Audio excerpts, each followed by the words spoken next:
MEA's explosive charge against Canada. The MEA says that consular officials have been put under audio, video surveillance by Canadian authorities. The MEA also says that the communications have been intercepted and harassment and intimidation from Canada is at its peak again.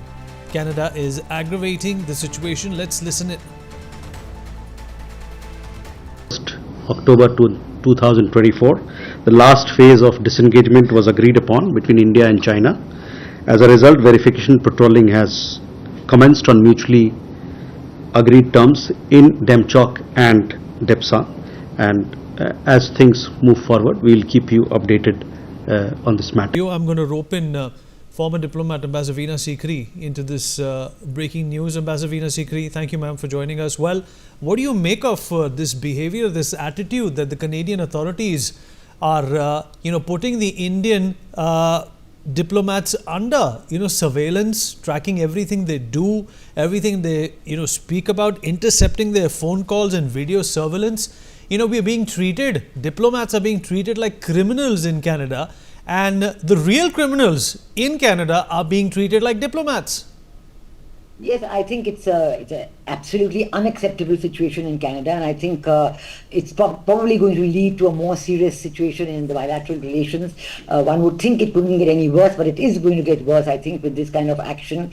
It's just a deliberate political ploy by the Prime Minister of Canada to use India for his internal political purposes and to prove that in every way he's right. But I think that we just have to wait and see.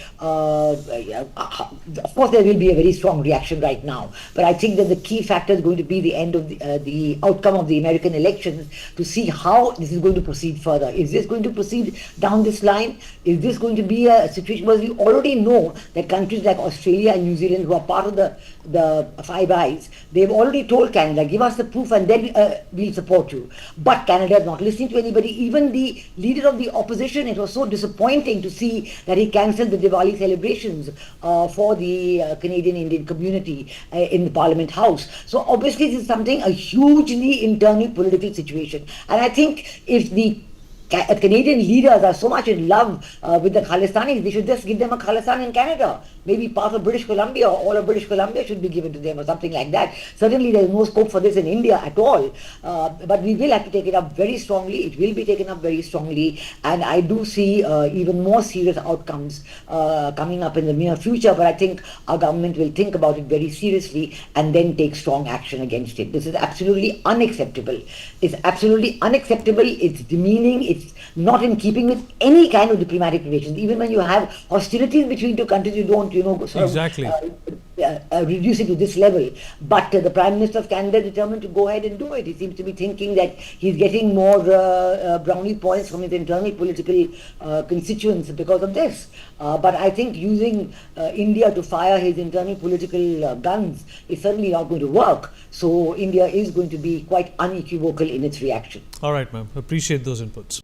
For more such videos, subscribe to the NewsX YouTube channel, hit the bell icon.